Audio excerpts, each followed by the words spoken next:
morbidly. So maybe this person kind of was a perfectionist or didn't like to, admit to weaknesses, or there's something about who that person was from a personality standpoint that is leading to this denial of deficit.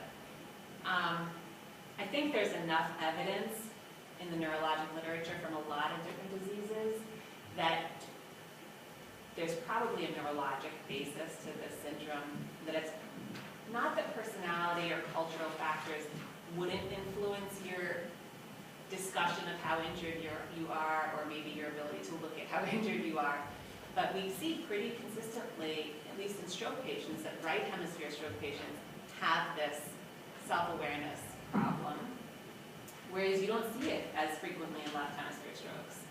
So that's the first indication that, well, maybe there's something critical about whatever the right hemisphere does that support the ability to kind of recognize or monitor or appreciate the severity of something that's happening in the moment.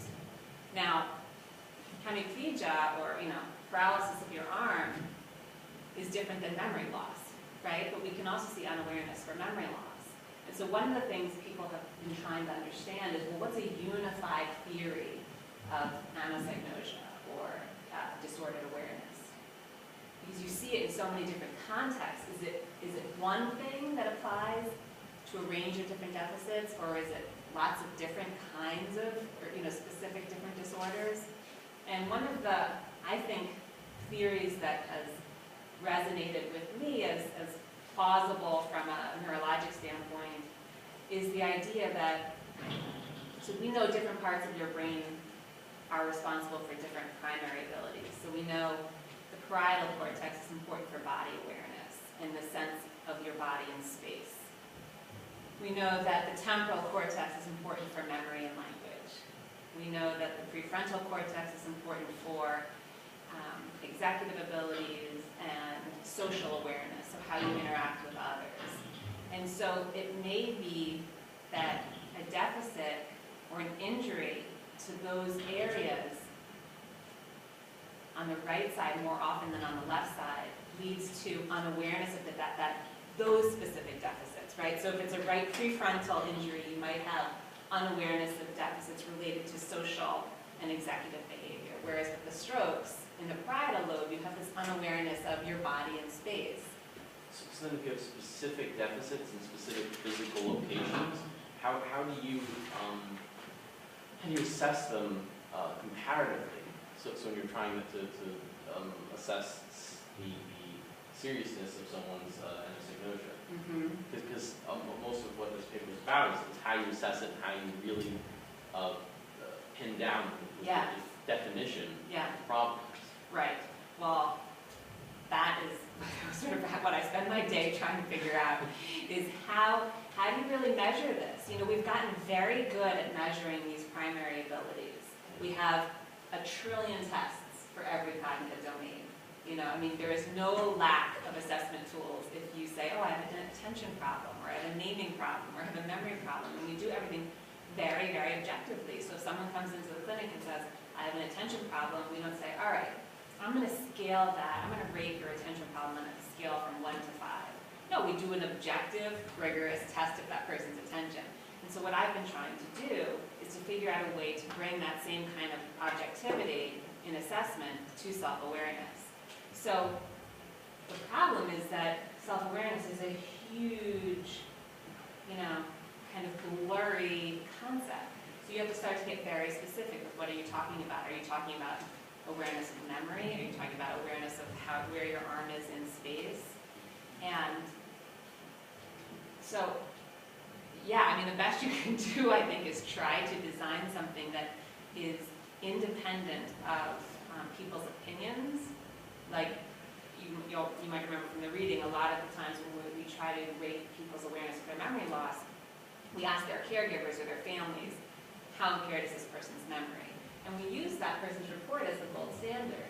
And maybe in a lot of cases, it's an accurate gold standard, but maybe in a lot of cases, it's not. So you can imagine scenarios where family members might over-report and a deficit or under-report. So, I'm not sure I'm answering your question exactly. I think you're asking a very relevant question, which is, how do you measure this? to really understand.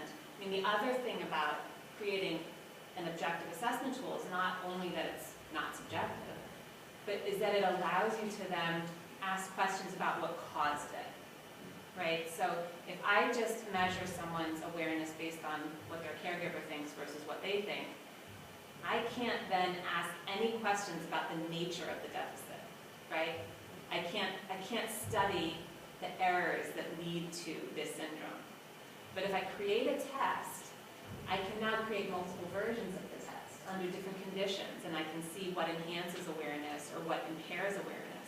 And so you can start to theorize about the specific errors that contribute to unawareness. So, for example, in Alzheimer's disease, one of the things that I've been thinking about is, all right, well, what is it? Because, here, let me show you some. I'm going to skip a lot of this, we can go back to it. So here are some quotes. I'll just let you read through them. From patients with early Alzheimer's disease. I've asked them all the same question, which is, how do you feel about your memory?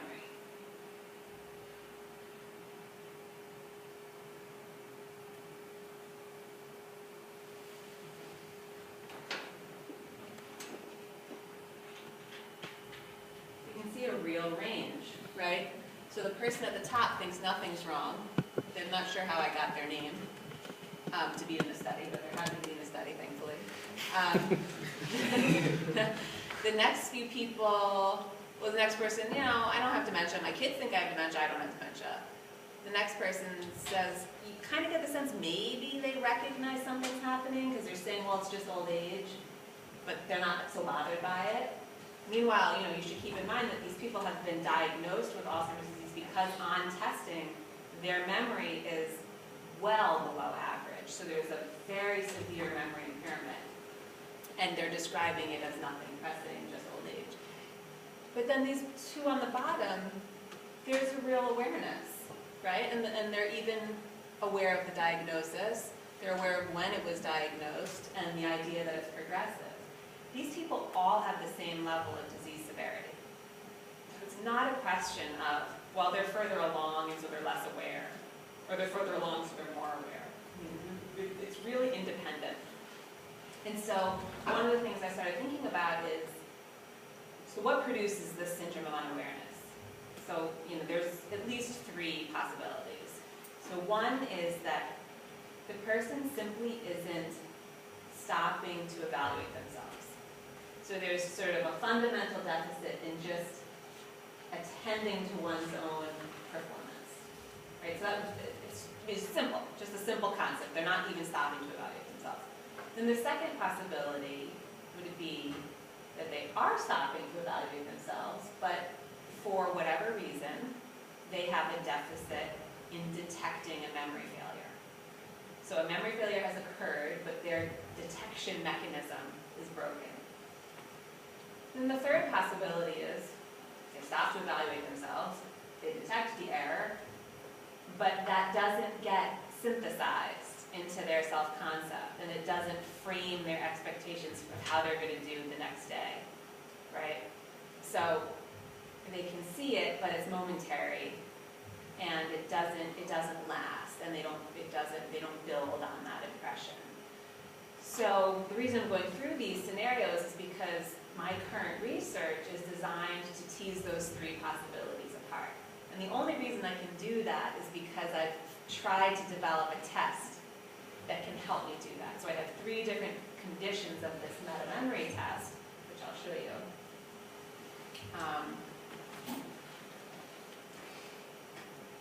And I place different demands for each condition. And so by comparing performance, you can start to isolate what's the primary error contributing to poor self-awareness. So this is this test that I put together with some people that I work with. And what the patients are told is that during this task, I'm going to tell you about 5 people. I'll tell you their name and something about their background. Your task is to try to remember the information as best you can. Please listen carefully. So these are fake facts. They're not true. They're real people, and there's a very long story as to how we got to using these particular trivia, but they seemed to work well for our purposes. In other words, they weren't too hard and they weren't too easy.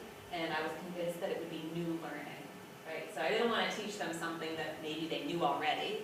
The idea was to try to teach them new information and to see if they could accurately predict whether they would be able to remember this new information or not.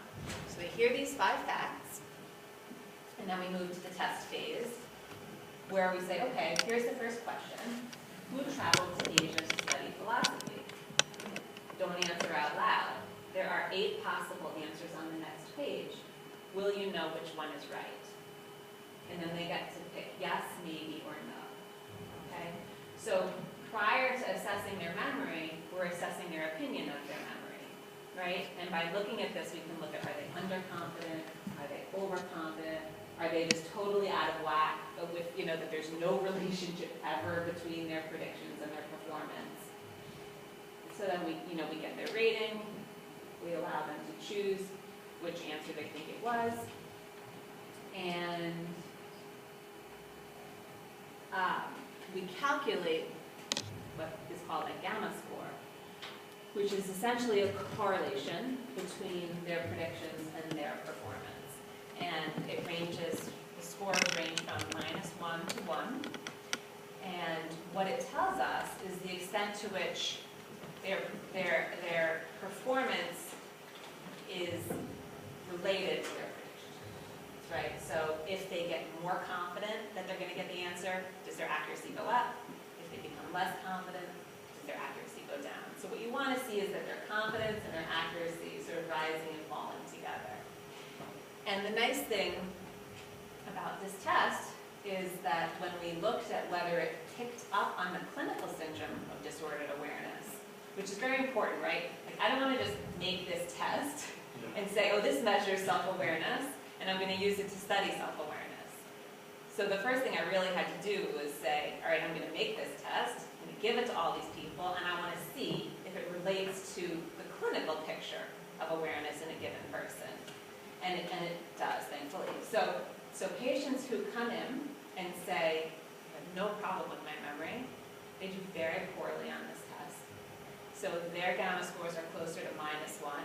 That is, their predictions are really not rising and falling in accord with their actual memory accuracy.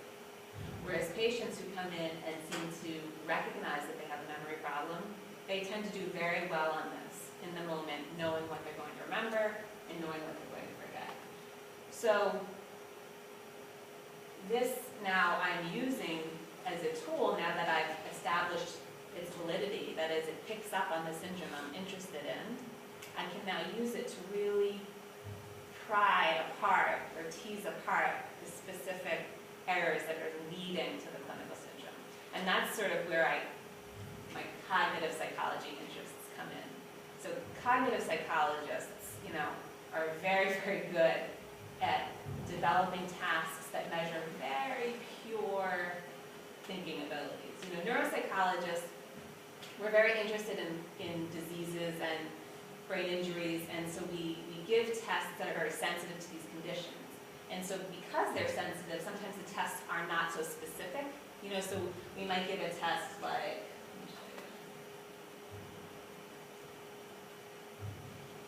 the trail making test, okay? So trail making, you have part A and part B. So part A is a simple test of visual scanning and processing speed. And what you ask the person to do, this is a sample, is to simply connect the numbers, starting with 1 in numerical order, right? As quickly as they can. And then they get the real test, which is 25 dots. And after that, they get trail making test part B, where you say, okay, similar idea here, but now you have numbers and letters. And so what I'd like you to do is to alternate between numbers and letters in order. So you're going to go from 1 to A, 2B, 3C, 4D, and so on.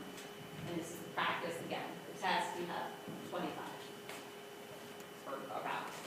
So the idea is that by giving part A, you get a relatively good sense of how they are just in terms of their motor speed and their visual scanning. And then by giving part B, you can now look at a higher order aspect of cognition, which is this mental flexibility or the ability to kind of shift attention back